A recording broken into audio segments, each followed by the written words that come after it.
कहानी नीरू की है। पंजाब की नीरू की शादी दिल्ली के राहुल से होती है। दिल्ली कितना बड़ा शहर है ना, लेकिन आप लोगों का घर तो बहुत छोटा है। हमारे पंजाब में तो ये बड़े बड़े घर होते हैं कि मजा ही आ जाता है। कोई बात नहीं नीरू, मैं भी तुम्हारे लिए बहुत बड़ा मकान बनाऊंगा बहुत जल्दी। नीरू के पिता जहाँ पंजाब के जाने माने व्यापारी थे, वहीं उसका पति राहुल दिल्ली में एक सिंपल नौकरी करता था। माँ, यहाँ तो घी मक्खन इतना महंगा है कि क्या बताऊं। मैं तो तरस ही जाती हूँ घी खाने के लिए। नीरू की माँ को ये सुनकर बहुत दुख होता है। मेरी बेटी को घी नसीब नहीं हो रहा है और ये बहू यहाँ बैठकर घी में शक्कर डाल रही है।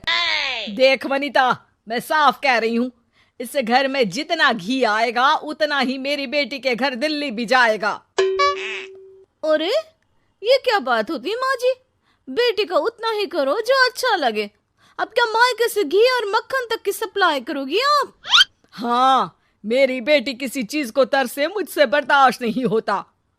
अब क्या था, नीरू के मायके में 2 किलो घी आता तो 2 किलो दिल्ली जाता नीरू के पास। एक दिन, माँ बड़ी गर्मी पड़ती है दिल्ली में। इस घर में तो एक ही एसी है और वो भी ड्राइंग रूम में। सारा परिवार एक ही कमरे में सोता है। हाँ बेटा, वो तो हर घर की कहानी है। यहाँ भी एक ही एसी है। अरे बिल इतना आता है कि क्या बोलूं। तभी वहां राकेश आ जाता है। माँ, थोड़ी देर में यहाँ कुछ प्लम्बर आएंगे मेरे कमरे में एसी लगाने। जरा ध्यान से लगवा देना ना माँ। ओए, ऐसे कैसे तेरे कमरे में एसी लगेगा? हाँ राकेश, एक बार बात तो कर लेता। अरे पापा, वो वनिता को गर्मी में नींद नहीं आती। ड्राइंग रूम में सबके साथ सोने में वो अनकंफर्टेबल है, इसलिए।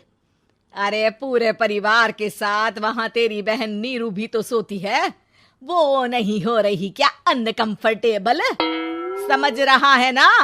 अगर एसी लगेगा तो एक दिल्ली में तेरी बहन के कमरे में भी लगेगा, तभी तू लगा सकेगा। राकेश वनिता को सारी बात बताता है। वनिता करती भी क्या, मन मार कर बैठ जाती है। माँ, ये लोग ठीक नहीं है, क्या करूं मैं? अरे बेटी, यहाँ आ जा, तू यहाँ आकर रह ले। अरे छोड़ दे ऐसे पति को। कैसे छोड़ दूं माँ? समाज क्या कहेगा, लोग क्या कहेंगे? वैसे भी मेरा एक बेटा है मयंक। अरे हटा बेटा, तेरी उम्र ही क्या है? इतनी परेशान रहेगी तो काम कैसे चलेगा? खैर, बात आई गई हो जाती है।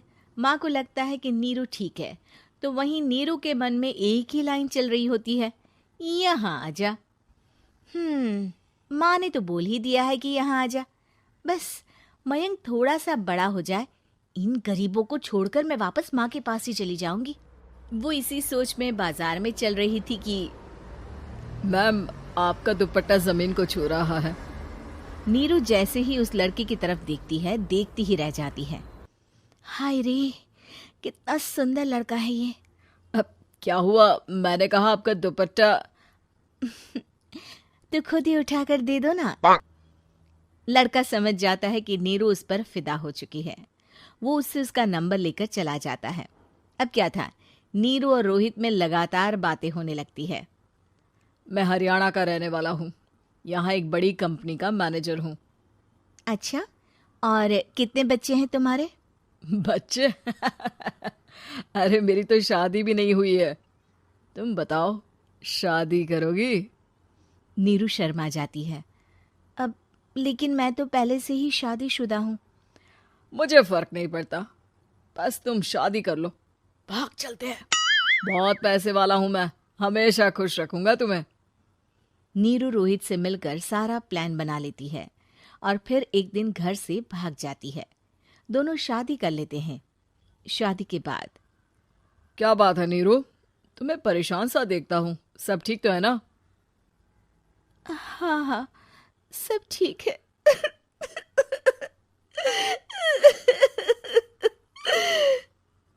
ये कहते कहते ही वो रोने लगती है। अरे क्या हो गया, रो क्यों रही हो? मैंने तुमसे एक बात छुपाई है। और वही बात अब मुझे परेशान कर रही है। रोहित, मेरा एक बेटा भी है, उसका नाम मयंक है। क्या बात कर रही हो? ये तुमने मुझे पहले क्यों नहीं बताया? देखो नीरू, मेरी माँ को मैंने ये नहीं बताया है कि तुम शादीशुदा हो। बच्चा मैं मैनेज नहीं कर पाऊंगा। नीरू को समझ में नहीं आता कि वो क्या करे। तुम उस बच्चे को अपनी माँ को क्यों नहीं दे देती? नीरू चुपके से माँ को फोन करती है। माँ, क्या मयंक को तुम रख सकती हो? बेटा, मैं राकेश के साथ बात करती हूँ। आखिर घर का बेटा वही है, जो वो बोलेगा। वैसे भी बेटा, तूने जो किया है ना, उसके बाद से पूरा घर तेरी बुराई कर रहा है। मैं भी अब किसी से तेरे लिए लड़ नहीं सकती।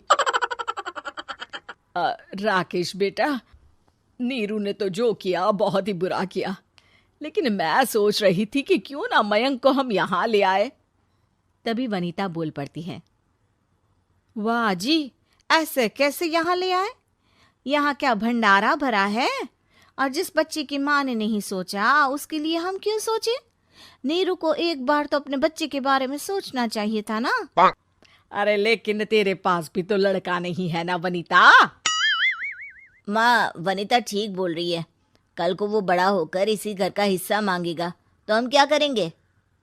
माँ कहती भी तो क्या, वो चुप रह जाती है। वहीं नीरू का पहला पति कहता है।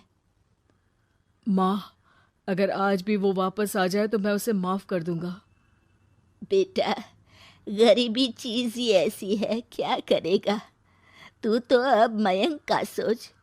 वो बेचारा तो बिना माँ का हो गया।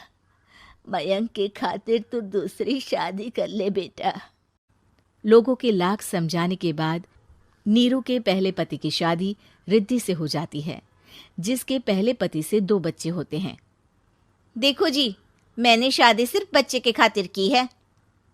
मैंने भी शादी सिर्फ बच्चों के खातिर की है।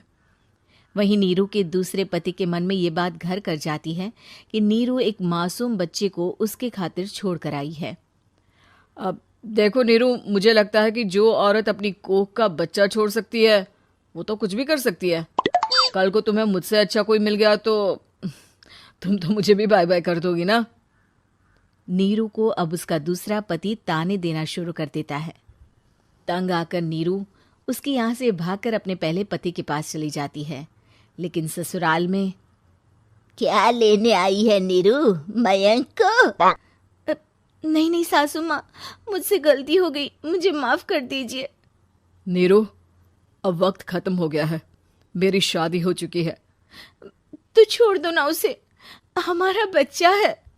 मैं आपको अपनी माँ नहीं मानता, मेरी नहीं मान तो बात अच्छी है।